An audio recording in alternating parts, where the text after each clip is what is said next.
Listen, we'll all go, right? We'll all go. Yeah.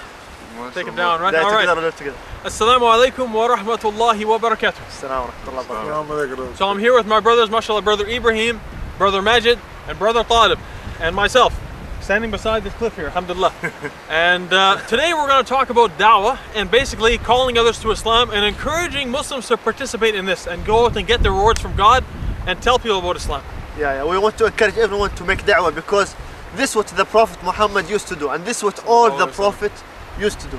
Yeah. It's a great pleasure to do exactly what the Prophet used to do. And it's very easy for us to do the da'wah compared to the Prophet Muhammad, who was beaten and stoned when he tried to convey the message in a place called Taif. Yeah. Life is easy for us. All we have to do is invite somebody to Islam, and Allah subhanahu wa ta'ala, if Allah is happy with that person, Allah could guide the person. He mentioned a good point that at the time of the Prophet Muhammad, it was very hard to make da'wah. Because all the people were non-Muslims, and when he go to a city to make a da'wah, they used to throw him with stones and stuff. And now, the worst thing can happen is someone spit on us or... Yes, this is the worst thing, man. And the companions of the Prophet, even other ones, were sent out, and maybe they would be killed, right? In just delivering their message about Islam. So I mean, what are we experiencing now? People laugh at us? Come on, they laughed at the Prophet, peace be upon him. And come on, are we better than them? Oh, we don't want to feel laughed at, right? We don't want to deliver the message of Islam because we'll be laughed at, right? These guys could have been killed, man. And there were prophets who were killed because of their message. SubhanAllah. So, you know, we're Muslims in Islam. We don't want to be cowards. We don't want to just come here and alhamdulillah, this is the West we're living in here. I'm from here. Most of these guys are from here, alhamdulillah. And, you know, we want to tell people about this great message of Islam, man, that came to us because people like your brother Majed and other people who came here and told people about Islam. It wasn't that, you know, I didn't learn my Islam from CNN. I didn't learn my Islam from Fox News. Come on, right? Yeah, alhamdulillah. So, and for anybody, like you said, most of the brothers here are from here. We're Canadian reverts. So for anybody out there who reverted to Islam, once you get a little bit of knowledge, inshallah, you should try to spread that to the other people who have not yet accepted Islam, because we have a unique position. We're from their culture. We speak the language. Obviously, it's our first language, so we should take advantage of that. And as for other brothers who are not originally Canadians, they can still spread the message, and they should take advantage of the fact that they left a Muslim country like Saudi Arabia or Kuwait or Pakistan or anywhere, and they're here. Surrounded by people who have not necessarily heard the message yet, so they should take advantage of that and get some hasanat, get some rewards, and spread the message. MashaAllah. One thing I know for sure is that I learned in one hadith, which is one of the sayings of the Prophet Muhammad sallallahu alaihi wasallam, whoever loves my sunnah loves me, and whoever loves me will be with me in the Jannah, in the paradise. So when I asked one brother what that meant, he said, well, it's if you love his sunnah. So this was in 1992. And since 1992, I decided I would never wear Western clothes again, only because that's my way of getting hasanah, because I can't read Arabic, so I can't read the Quran. So if that's my little way of trying to get, the Prophet sallallahu, peace be upon him, said that whoever loves my sunnah loves me, and whoever loves me will be with me in the paradise.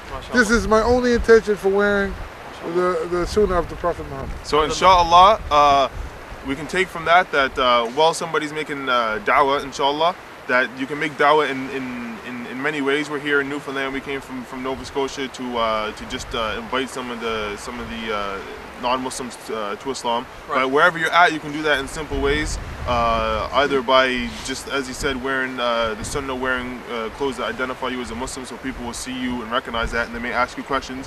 Or just by, if you're a sister, of course, wearing hijab and these sort of things. Or being a good Muslim. Exactly. By praying praying in your office. Like some people, like, man, they're like, oh man, prayer time came in, I gotta go to lunch, right? I gotta pray, right? But the thing is, man, alhamdulillah, just take your time. You're in your office, be brave, man. You know, prayer time came in, okay, that's it. I'm gonna take my little 5-minute break here. I'm gonna go make wudu in the bathroom. People come in and see me, man. They're gonna say, what are you doing? You're making water all over the place, right? Well, you know, you're gonna say, listen, I'm a Muslim, I'm washing myself because I wash myself this way to pray. And don't make a mess with water, that's what you shouldn't do. But anyway, they might do, why are you washing your feet in the sink, man? That's disgusting, right? You know, subhanAllah, man, I'm washing my feet because I'm gonna go pray, right? The prophets did this. They did these actions and they were praying, so I want to go pray to God, right? I'm making my money, making the bread here, working at so-and-so company. I should have my time 5 minutes a day, man, to worship God who gave me the job in the first place. So this is something we should remember, that alhamdulillah, everything we have, man, came from Allah. And so, alhamdulillah, we should try and tell other people about this and tell them the joy and the blessings that we have in our life because of that. So, subhanallah, I remember a situation before I became Muslim. The only time I ever heard this before I became Muslim was a sister. I was talking to her and she told me, oh, excuse me, I have to go pray. And that hit me. I thought to myself, oh, like, you know, she's taking time out of her day to go pray to God. That's something that you don't really do in you know, coming from a Christian background. You know, maybe before you go to bed, you kneel down by the bed. But so that's something, as a Muslim, you shouldn't be nervous or afraid to just tell the people what you're up to. Oh, I have to go pray now. Go pray in public. Just the best dawah is by action. It's by action, exactly. Like this is the thing, man. People are like, sorry, man, I gotta go take a smoke break. Give me a call in 5 minutes, right? Or I'll be back in the office. Yeah. Come on, man, a smoke break? Well, what are you doing, right? What are you doing Friday night? Oh, man, I'm going to go drinking downtown, right? What are you doing? Oh, I'm going to the mosque for a lecture. Ha ha ha, you're going to the mosque for a lecture? Come on, subhanAllah. People are just, you know, backwards here, right? People are proud to say, I'm going to go smoke a cigarette outside. Give me a few minutes, right? Oh, I've got to pray for 5 minutes, right? People, ha ha, you're going to pray for 5 minutes? SubhanAllah. Yeah. Glory be to Allah. How our minds have been warped in this way. Yeah. That we look at prayer as something which is we laugh at, we make fun of it. And someone who smokes and killing themselves and they stink terribly, disgusting. And yet they tell everyone that they're doing that stuff. Yeah. So and I encourage everyone to take to the next level. Not just be a good Muslim, not just worship God in front of other people. No, go to them and speak about Islam to them. Open the conversation with them about Islam. Like those people, they came all the way from Nova Scotia or Halifax, Nova Scotia. Yeah, Nova Scotia, mashallah. To Newfoundland here, hundreds of kilometers just to spread the da'wah, spread the message of Islam. And I'm not saying just go to another city to make da'wah. Just make da'wah in your city. Go to the downtown, go to the street, speak with people. If you speak about anyone with Islam and he became a Muslim, every worship he will do during his whole life, you will get the same reward. The same reward. It's amazing. That's the thing, and man. if he make da'wah and anyone became Muslim, all of them, you will have all their reward. MashaAllah.